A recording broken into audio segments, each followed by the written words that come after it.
अध्यासाचे वर्णन जीवाच्या स्वाभाविक समजुतीच्या अत्यंत विरुद्ध असल्यामुळे लवकर पटण्यासारखे नाही.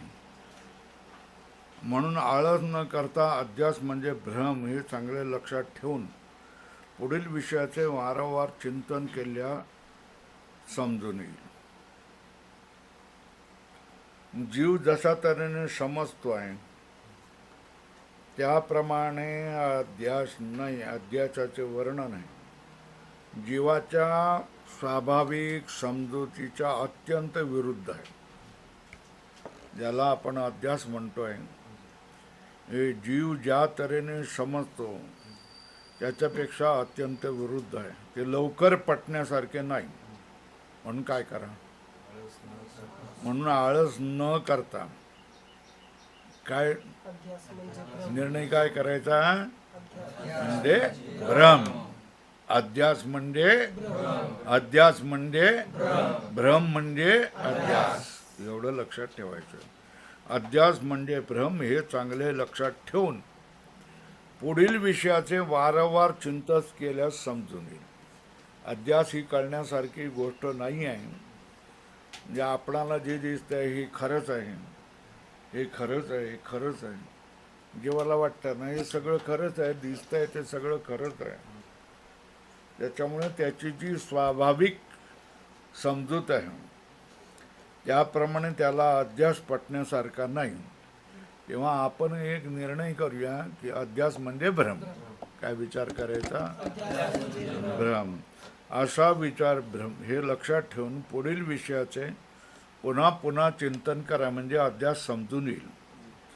प्रथम पूर्वपक्षाच्या दृष्टीने आत्म्यावर अहंकारादी अनात्म पदार्थ अध्यस्त असणे संभवनीय नाही असे सांगून नंतर सिद्धांतीच्या मताने अध्यास कसा संभवनीय आहे हे सांगू. या प्रकरणात फक्त अध्यासाची संभावना मात्र सांगावायची आहे. अध्यासाचे स्वरूप व सिद्धी पुढे 4थ्या आणि 6व्या तरंगात प्रतिपादन करू. प्रथम काय करूया, पूर्वपक्षाला समोर आणूया. बरोबर आहे. पूर्वपक्षाच्या दृष्टीने आत्म्यावर अहंकारादी अनात्म पदार्थ अध्यस्त असणे संभवनीय नाही. पूर्वपक्ष काय म्हणतोय? पूर्वपक्षाचे मत काय आहे? आत्म्यावर अहंकारादी अनात्म पदार्थाचा अध्यास संभव नाही असं गृहीत धरायचं. पूर्वपक्षाने काय म्हटलेलं आहे? आत्म्यावर अनात्म पदार्थाचा अध्यास होणं संभव नाही. मग काय, मग पुढे हे कोणाचं मत आलं? पूर्वपक्षाचं. मग पूर्वपक्षाचं मत आलं तर त्याला खोडून काढणारा कोण असतो? सिद्धांती असतो. मग सिद्धांतीचं मत काय आहे त्याच्यावर हे समजून घ्यायचं. बरोबर आहे. नंतर सिद्धांतीच्या मताने अध्यास कसा संभवतो, अध्यास कसा संभवतो हे समजून घ्यायचे हे सांगू. आता हे जे प्रकरण आहे दुसरा तरंग आहे. याच्यामुळे अधिष्ठान चतुष्टय सांगितलेलं आहे. अशा या प्रकरणामध्ये काय सांगितलं जाते? फक्त अध्यासाची संभावना अध्यास संभव आहे एवढंच सांगितलं जाईल. पण मग अध्यासाचं स्वरूप काय? बरोबर आहे. आणि अध्यासाची सिद्धी कशी होती ते 4थ्या आणि 6व्या प्रकरणामध्ये सांगू. या प्रकरणामध्ये काय की अध्यास संभव आहे. कोणाचा? कशावर? झालं का? आता उभे. कोणाचा अध्यास कशावर संभवनीय आहे? अहंकारादीचा आत्म्यावर अध्यास संभव आहे. माझ्याकडे वेड्यासारखे बघता काय? तिथे इकडे तिकडे बघायचं. कोणाचा अध्यास कोणावर संभव आहे? अहंकारादीचा अध्यास आत्म्यावर संभव आहे. एवढंच या प्रकरणामध्ये सिद्ध केलं जाणार आहे. अध्यास कसा असतो, त्याचं स्वरूप काय, त्याची सिद्धी कशी करायची हे 4थ्या आणि 6व्या अध्यायामध्ये आपण सांगू. वेदांत मतामध्ये काय, एकूण एक पदार्थ, ज्या संसारामधला एकूण एक पदार्थ, आणि त्या एकूण एक पदार्थाचं मिळालेला हा संपूर्ण संसार प्रपंच हा काय अध्यस्त आहे. वेदांत मताप्रमाणे सर्व जगत अध्यस्त असून, बरोबर आहे, जगताचं कारण कोण, ब्रह्मस्वरूपाचे अथवा आत्मस्वरूपाचे जे अज्ञान तेही आत्मस्वरूपावर अध्यस्त आहे. बरोबर आहे. काय काय सांगितलं या विधान, याच्यामध्ये काय विधान केलेलं आहे, वेदांत मतामध्ये काय सांगितलं, कोणावर, जगत कारण ब्रह्मस्वरूपाचे आत्मस्वरूपाचे नाही, सर्व जगत अध्यस्त आहे कोणावर, आत्म्यावर. बरोबर आहे. तशाच तऱ्हेने जगत कारण जे ब्रह्मस्वरूपाचे अज्ञान किंवा आत्मा म्हणा, आत्मा स्वरूपाचे अज्ञान, आत्मा म्हणजेच ब्रह्म, ब्रह्म म्हणजे आत्मा, हे एक पर्यायवाची शब्द आहेत. बरोबर आहे. काय, ब्रह्म म्हणजेच आत्मा, आत्मा म्हणजेच ब्रह्म. फक्त काय होतं, हा जीवात्मा मानल्यानंतर तो परमात्मा असं नाव दिलेलं जातं, पण दोन्ही काय आहेत, आत्मा आहे. बरोबर आहे. हे आत्मतत्वावर संपूर्ण जगत कसं आहे, अध्यस्त आहे. पहिला. दुसरं काय सांगितलेलं आहे, आत्मस्वरूपाचं अज्ञान आहे ते पण काय आत्म्यावर अध्यस्त आहे. काय काय अध्यस्त आहे, संपूर्ण जगत. उत्तर द्यायला पाहिजेत रे, संपूर्ण जगत आत्म्यावर अध्यस्त आहे, आणि आत्म्याचं परमात्म्याचं अज्ञान आहे तेही आत्मस्वरूपावर अध्यस्त आहे. लाल करायला, जगत कारण ब्रह्मस्वरूपाचे आत्मस्वरूपाचे जे अज्ञान तेही आत्मस्वरूपावर अध्यस्त आहे, आणि सगळं जगत पण अध्यस्त आहे. एवढं लाल करा.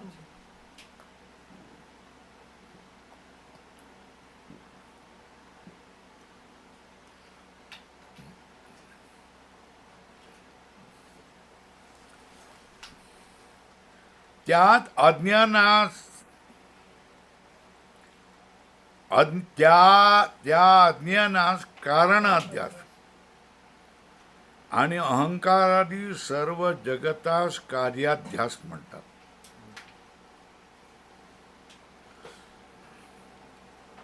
ब्रह्मस्वरूपाचे अज्ञान आहे ह्याला काय म्हणतात, अधोरेखा करा. आणि अहंकारादी सर्व जगत आहे ह्याला काय म्हणतात, बरोबर आहे. जे कारण आहे त्याचा अध्यास, त्याच्यामध्ये कारणत्व आलेलं आहे. हे संपूर्ण जगत आहे ना. हे पहिलं म्हटलेलं आहे अध्यस्त आहे कोणावर, ब्रह्मावर, आत्म्यावर. हे झालं. मग ते जर अध्यस्त आहे जगत, तर आत्मा काय झाला, हा, अधिष्ठान. जोरात बोलायचं ना, विसरायचं नाही ना. ते जगत जर काय झालं, अध्यास झाला, तर आत्मा काय होतं. ह्या दोनामध्ये कुठला संबंध आहे, नाही, कार्यकारण भाव नाही. अधिष्ठान, अध्यास, भाव हा या दोघांमध्ये संबंध आहे. कोणामध्ये, हा, ब्रह्म आणि जगत याच्यामध्ये कुठला संबंध आहे, अध्यास आणि अधिष्ठान भाव हा संबंध आहे. बरोबर आहे. आता हे जशा तऱ्हेने घट उत्पन्न होतो, तर त्याचं उपादान कारण अथवा समवायी कारण कोण असतं, माती. बरोबर आहे ना. मातीमुळेच घट बनतो ना. घटामध्ये कोण असते, माती असते. बरोबर आहे. तशा तऱ्हेने या संपूर्ण जगताचं उपादान कारण कोण आहे, ब्रह्मस्वरूपाचं अज्ञान म्हणजेच माया. बरोबर आहे काय? बरोबर आहे. ह्या अज्ञानावरच कोण उभं राहतं? जगदरूप कार्य उभं राहतं. आता मग सांगा, हे ब्रह्माचं अज्ञान आणि जगत या दोघांमध्ये कुठला संबंध आहे? नाही, कार्यकारण कोणाचा आहे? पुन्हा पुन्हा मी समजावून सांगतोय, ते समजून घ्या ना, जसं आहे तसं समजून घ्या.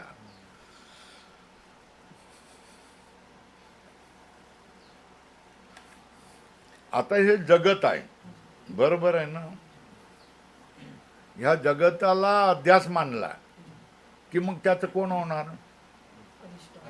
आत्मा काय होणार? अधिष्ठान होणार. बरोबर ना? पण या जगताला कार्य मानलं तर त्याचं कारण कोण होणार? आत्मस्वरूपाचं ज्ञान. बरोबर आहे ना?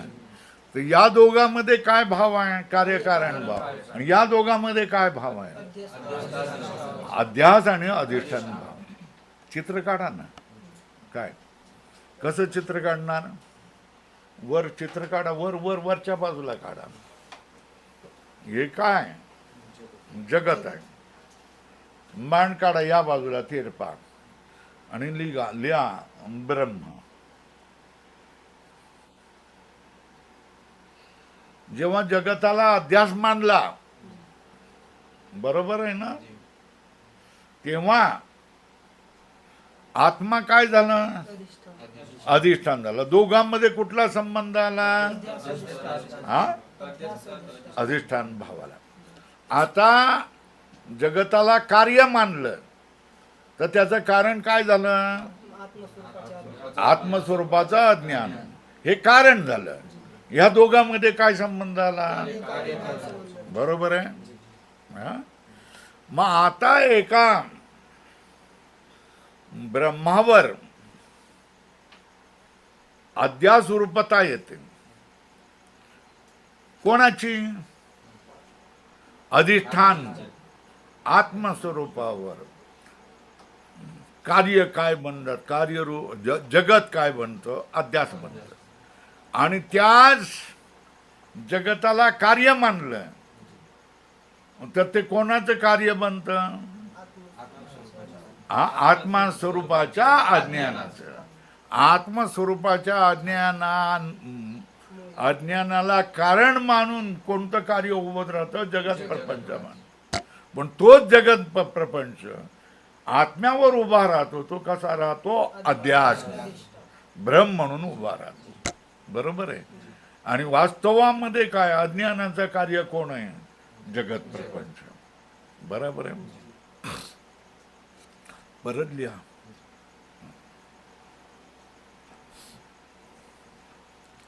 ब्रह्मरूप अधिष्ठानावर जगदरूप अध्यास आहे. बरोबर आहे. काय लिहिणार?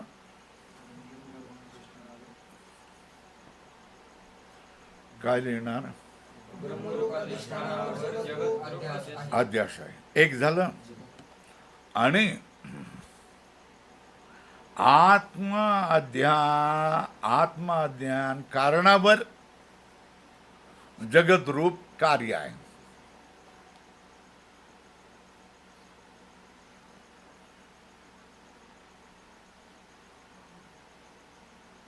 आलं लक्षात?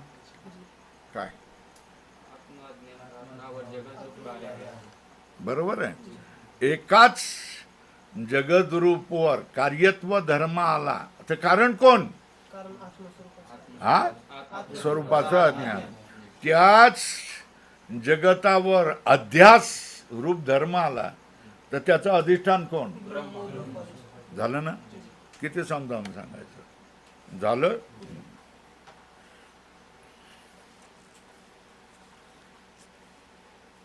त्यात अज्ञानास कारणाध्यास. वेदांत मतात सर्व जगत अध्यस्त असून जगत कारण ब्रह्मस्वरूपाचे आत्मस्वरूपाचे अज्ञान तेही आत्मस्वरूपावर अध्यस्त आहे. बरोबर आहे. त्यात अज्ञानास ब्रह्मावर दोन्ही अध्यस्त आहेत. कोण? जगत आणि आत्मस्वरूपाचा अज्ञान. बरोबर आहे. लिहा खाली काय नाही, ब्रह्म.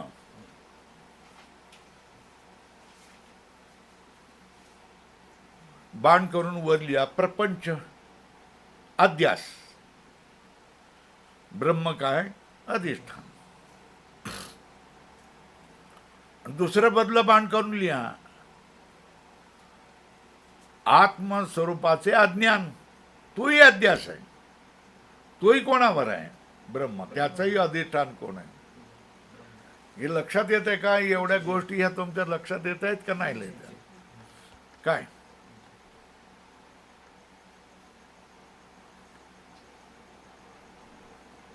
जगताला कार्य मानलं तर त्याचं कारण कोण? अज्ञान. आता हे अज्ञान हे पण काय करायचं? अध्यस्त आहे. कोणावर? ब्रह्म. आणि जगत हे ब्रह्मावर अध्यस्त आहे. दोन्ही अध्यस्त आहे. काय? जगत पण आणि आत्मस्वरूपाचं अज्ञान हे दोनही पदार्थ अध्यस्त आहेत. कोणावर? मग आता जगत आणि अज्ञान याच्यामध्ये काय संबंध आला? आता एक झाड लक्षात ठेवा. हे काय झालं? ब्रह्म. हे काय? अधिष्ठान.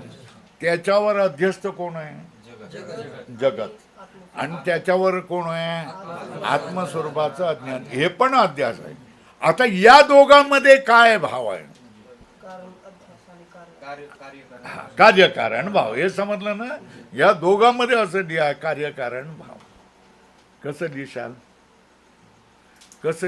पहिलं काय करा? हे बघ, अशी व्ही लिहा असं करून, आणि खाली लिहा ब्रह्म, आणि ते लिहा अधिष्ठान कोष्टक मध्ये.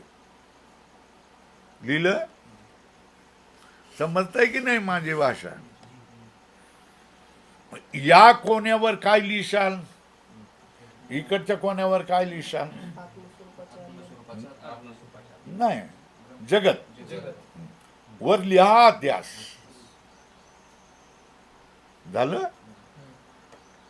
झालं? आणि तिकडे लिहा ब्रह्माचं अज्ञान. तो पण अध्यास लिहा. लिहिलं? आता या दोघांना बाणाने जोडा वरच्या, आणि त्या बाणाच्या मध्ये लिहा. असा बाण करा. इकडे बाण करा, इकडे बाण करा. कोणामध्ये? जगत आणि काय करायचं? आत्माचं अज्ञान. बरोबर आहे. आणि या दोघांमध्ये संबंध काय? कार्यकारण भाव. लिहा कार्यकारण भाव.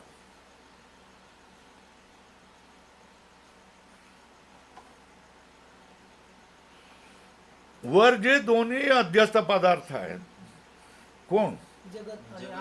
जगत, अज्ञान आणि जगत. त्याच्यामध्ये कारण कोण बनतंय?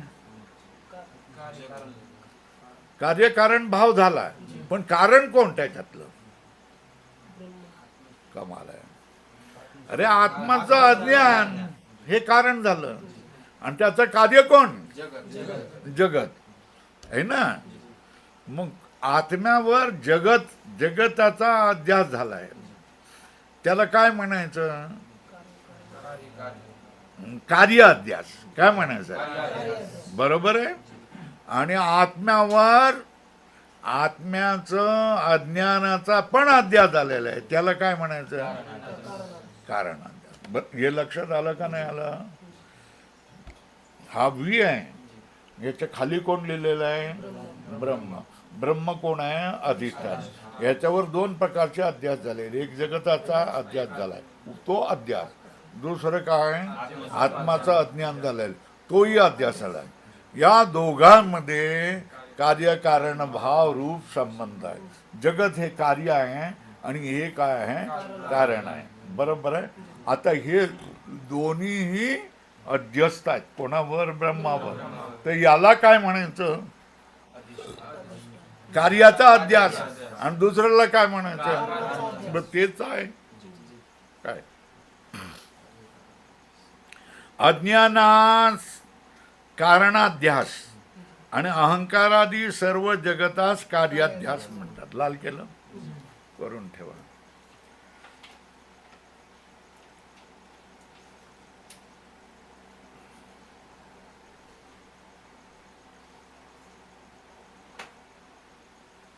आता विचार केला जाता ह्या दोघांपैकी अध्यास आला ना, कोणाचा अध्यास झाला? कोणाचा? अज्ञान. या दोघांचा अध्यास आलेला ना.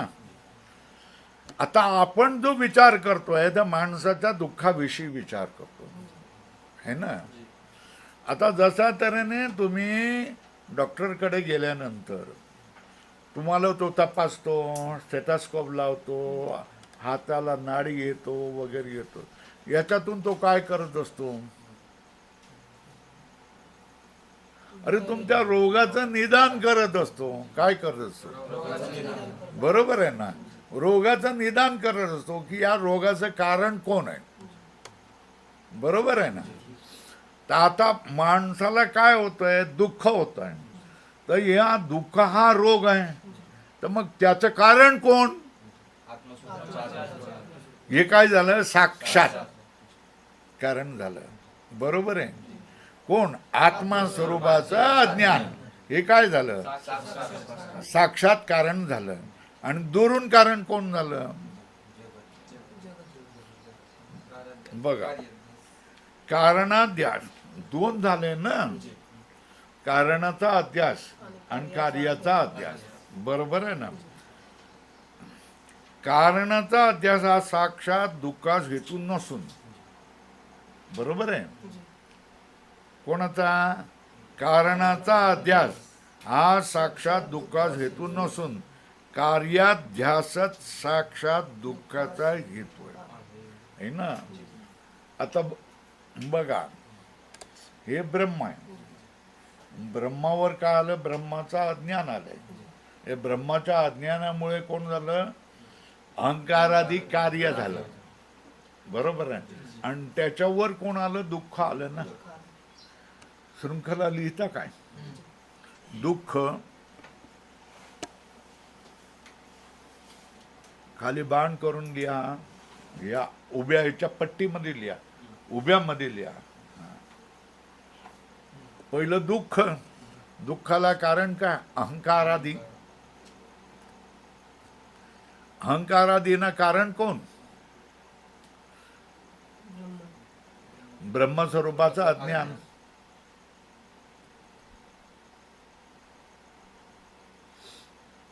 बरोबर आहे. खाली कोण? ब्रह्म. बरोबर आहे. बरोबर आहे. अहंकारादी कोण? कार्य. ब्रह्मस्वरूपाचं अज्ञान कोण? कारण आहे. आता दुःखाला साक्षात कारण कोण? अहंकारादी. आणि कोण नाही? आत्मस्वरूपाचं अज्ञान नाही. बरोबर आहे. कारणाचा अध्यास, कारणाचा अध्यास म्हणजे आत्मस्वरूपाचा अध्यास. लिहा, वर लिहा. आत्मस्वरूपाचा अज्ञानाचा अध्यास हा साक्षात दुःखाचा हेतू नाही. बरोबर आहे ना. मग दुःखास हेतू कोण? कार्याध्यास. अहंकारादी कार्याध्यास साक्षात दुःखास हेतू आहे. म्हणून प्रथम कार्याध्यासाचा असंभव सांगून नंतर कारणाध्यासाचा असंभव सांग. पूर्व पक्षाच्या मताने कार्याचा अध्यास संभव नाही. मग काय झालं? कारणाचा अध्यास पण संभव नाही हे पूर्व पक्ष सांगणार आहे. बरोबर आहे. एवढ्या गोष्टी कळल्या तर मला सांगा, निर्णय कशाचा केला जातोय? माणसाच्या दुःखाला कारण कोण याचा निश्चय केला. आपण पूर्वी पाहिलेलं आहे की ब्रह्म आहे, या ब्रह्मावर 2 अध्यास झालेले आहेत. एक अहंकारादी जगत प्रपंच हा एक अध्यास, दुसरं काय ब्रह्मस्वरूपाचं अज्ञान हे दुसरा अध्यास. याच्यामध्ये अहंकारादी हे कार्य आहे आणि त्याचं कारण कोण आहे? आत्मस्वरूपाचं. दोघांमध्ये कार्यकारण भाव हा संबंध आला. बरोबर आहे. वास्तविक हे दोनों अध्यस्त आहेत. कोणावर? ब्रह्मावर. बरोबर आहे. आता याच्यामध्ये आपण दुःखाचा विचार करतोय, तर दुःखाच्या विचाराला साक्षात कारण कोण? अहंकारादी कार्य. अहंकारादी रूप जगत हे काय? दुःखाला कारण आहे. या अहंकारादी दुःख रूप हा ब्रह्मावरचा कार्याचा अध्यास आहे आणि त्याचं कारण कोण आहे? आत्मस्वरूपाचं अज्ञान आहे. या आत्मस्वरूपाचं अज्ञान देखील कोणावर आहे? ब्रह्मावर अध्यस्त आहे. सगळे नकाशे बिकाशे काढून दिलेले आहे, समजावून दिलेलं आहे. बरोबर आहे. आता पहिल्यांदा काय करायचं आहे? पूर्वपक्षाच्या मताने हा कार्याचा अध्यास संभव नाही, शक्य नाही असा विचार केला जाईल. आणि दुसऱ्याच्या वेळेला काय सांगितलं जाईल? कारणाचा अध्यास देखील काय संभव नाही हे सांगितलं जाईल. आता पूर्व पक्षीच्या मताने कार्याध्यासाचा असंभव. पूर्व पक्षाच्या मताप्रमाणे आपण काय करूया? कार्याचा अध्यास होतच नाही. हे कोणाचं मत आहे? अहंकारादी अनात्म वस्तू यास बंध म्हणतात. आता काय म्हटलेलं आहे? अहंकारादी हे जगत मध्ये आलो. हा काय? कारणाचा हा कार्याचा अध्यास आहे. बरोबर आहे. आता त्याला म्हटलंय बंध म्हणतात. लाल करत इथे अहंकारादी अनात्म वस्तू याच बंध म्हणतात. तो बंध जर वेदांती म्हणतात त्याप्रमाणे आत्म्यावर अध्यस्त असतात. काय?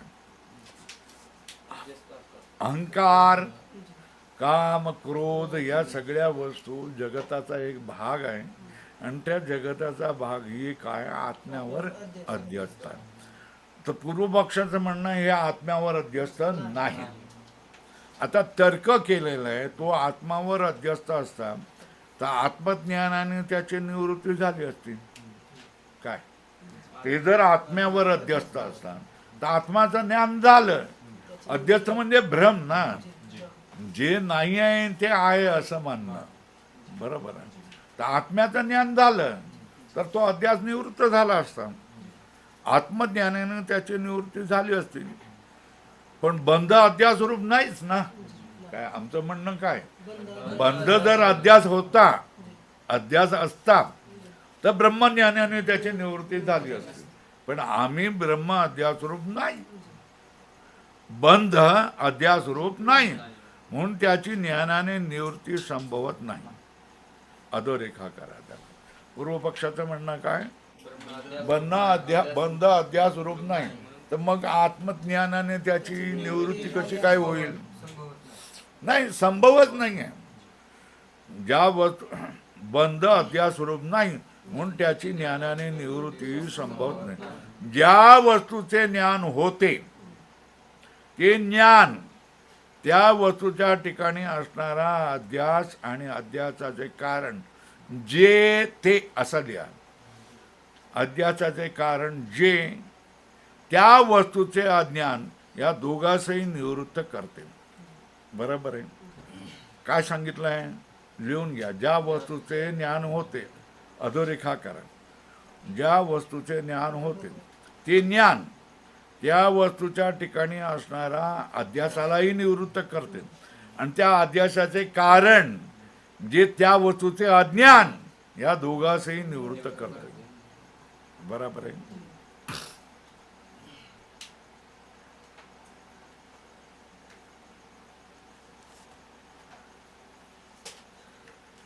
या वस्तूचं मला अज्ञान झालं तर त्या वस्तूवर अध्यस्त वस्तू उभारून येते. ती अध्यस्त वस्तू उभारून येते, तिचं कारण कोण होतं? या वस्तूचं अज्ञान आहे, त्याचाही अध्यास आहे. बरोबर आहे. आता हे दोन्ही अध्यास कशाने निवृत्त होतील? या वस्तूचं ज्ञान झालं की दोन्ही काय होतील? निवृत्त होतील. ज्या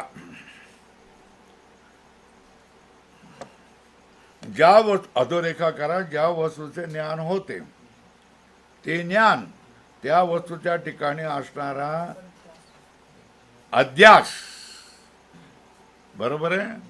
आणि अध्यासाचा कारण जे त्या वस्तूचे अज्ञान, या दोघांनाही निवृत्त कर. अधोरेखा समजलं का?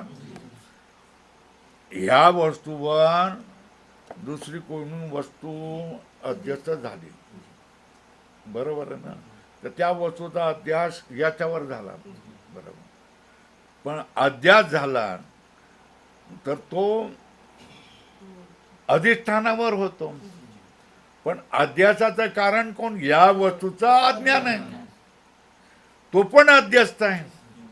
आणि हे दोन्ही अध्यास निवृत्त कधी होईल? या वस्तूचं ज्ञान झालं की, बरोबर आहे. ज्या वस्तूचे ज्ञान होते ते ज्ञान त्या वस्तूच्या ठिकाणी असणारा अध्यास आणि त्या अध्यासाचे कारण त्या वस्तूचे अज्ञान, या दोघांना कोण निवृत्त करते? त्या वस्तूचे ज्ञान निवृत्त करते, बरोबर आहे. आता याच्यासाठी दृष्टांत देतात. दृष्टांत काय? रज्जूचे अज्ञान, रज्जूचे ज्ञान झालं ना, रज्जूच्या ठिकाणी असणारा सर्पाचा अध्यास व त्या अध्यासाच कारण कोण? रज्जूचे अज्ञान, या दोघांच्याही निवृत्ती करते.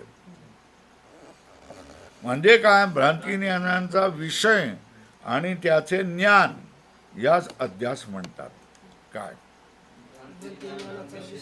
विषय आणि त्याचे ज्ञान याच अध्यास म्हणतात. सत्य वस्तूची ज्ञानाने निवृत्ती होते की नाही? नाही. सत्य वस्तूची ज्ञानाने कधीही निवृत्ती होत नाही. सत्य वस्तूचे ज्ञानाने निवृत्ती होत नाही. आत्म्याच्या ठिकाणी आत्म्याची निवृत्ती कधीही होत नाही. आत्म्याच्या ठिकाणी अहंकारादी बंध अध्यास रूप नाही. कोण? पूर्वपक्ष म्हणतोय. कारण जेव्हा अध्यास पडतो तेव्हा त्यास काही कारणे असतात. त्या कारणाला काय म्हणतात? कारण समुदायास सामुग्री म्हणतात. ती कारणे अशी. कार्याचा अध्यास कधी होतो? त्याचं चिंतन उद्या होईल, बरोबर आहे ना. कार्य अध्यासाची कारण सामग्री कुठली? सत्य वस्तू ज्ञानजन्य संस्कार, 3 प्रकारचा दोष, नंतर प्रमाता दोष, नंतर प्रमाण दोष आणि प्रमेय दोष, हे 3 प्रकारचे दोष. हे उद्या करूया.